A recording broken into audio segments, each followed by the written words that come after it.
La parole à présent pour les socialistes et apparentés à Pierre Priptich. Monsieur le Président, Monsieur le Gouverneur, j'exprime d'abord la solidarité des socialistes et apparentés avec le peuple congolais qui continue à vivre ce drame, cette catastrophe humanitaire avec plus de 6 millions de morts, 7 millions de déplacés en interne, 500 000 déplacés depuis le début de l'offensive, avec le viol généralisé utilisé comme arme de guerre,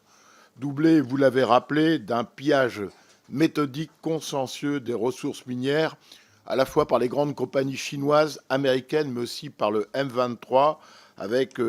un territoire qui compte près de la moitié des réserves mondiales de coltan et 70% des ressources mondiales de cobalt, qui alimente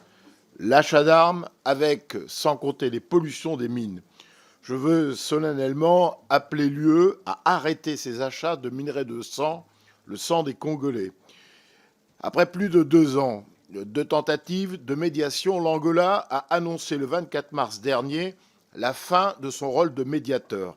Cette annonce fait suite à 2 échecs. Rencontre manquée en décembre dernier à Luanda entre Tshisekedi et Paul Kagame, qui exigeaient que Kinshasa accepte un dialogue direct avec l'AFC M23. Tentative avortée de dialogue du 18 mars entre Kinshasa et l'AFC M23 en raison du boycott du M23 en signe de protestation contre les sanctions européennes.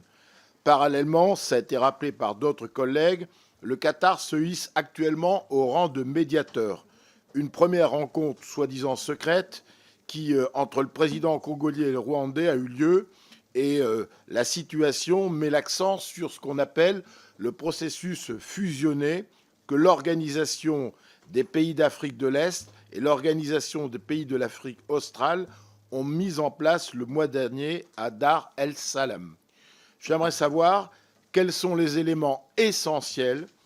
pour permettre à ce processus fusionné d'aboutir, en sachant que la résolution 2773 du Conseil de sécurité des Nations Unies, qui a été adoptée le 21 février 2025, a dit les choses clairement, pas de solution militaire à ce conflit, un appel au cessez-le-feu immédiat et inconditionnel et à la fin des soutiens aux groupes armés, sans oublier la condamnation des offensives du N23 et des atteintes aux droits de l'homme. Nous, naturellement, soutenons cette démarche, mais quel élément essentiel